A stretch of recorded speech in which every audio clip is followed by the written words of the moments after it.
Without music, life would be a mistake. Music is everywhere, and it brings us together. It's been an integral part of every culture in history.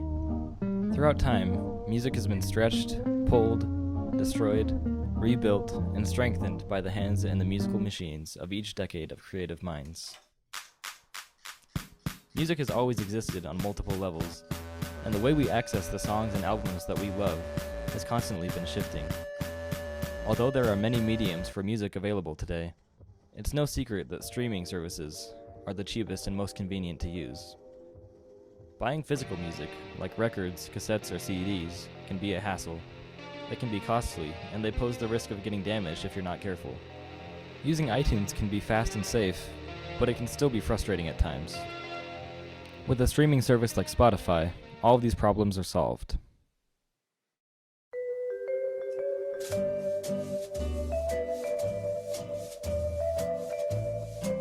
Spotify, a company based in Sweden, is currently the world's largest music streaming service.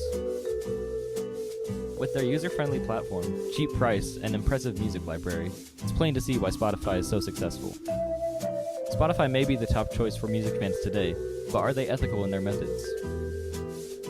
Spotify is now available on multiple platforms, but it was originally created for the desktop. Free users can instantly stream any music, but with occasional ads. Premium users, who pay just $10 per month, have the ability to stream higher quality, ad-free music, and create and download playlists to their mobile phones, so they can carry their music with them wherever they go. Stuart Dredge, a writer for The Guardian newspaper, wrote an article about the many pros and cons of Spotify. One of the main problems and concerns is the way that Spotify pays some of their artists.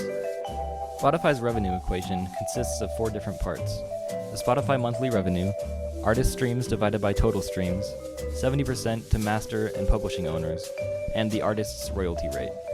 These 4 components multiplied together equals the artist payout. This is great for a large artist who has a large following, but for a small band with a small following, this means they get paid little to nothing. Spotify is also available in the mobile app format.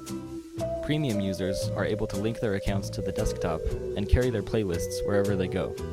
However, in an article by Jeffrey Van Camp, he writes about the multiple problems that users have encountered while using Spotify's multi-device system. Van Camp calls Spotify a prison, and you must abide by its rules, or else you might end up losing your entire Spotify catalog. Although they don't treat some of their artists fairly, Spotify has increased the recorded music business revenue for its homeland of Sweden by 30% since its inception in 2009. Dredge also points out that Spotify is a legal, law-abiding company, and all of their royalty payouts have been negotiated. In an attempt to broaden their audience, Spotify has extended their services to the PlayStation. In order to stay well ahead of their competition, Spotify is always implementing new ideas, and there has been talk of integrating video streaming into their services as well.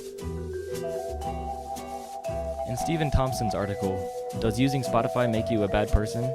he writes about Spotify as a great try before you buy system.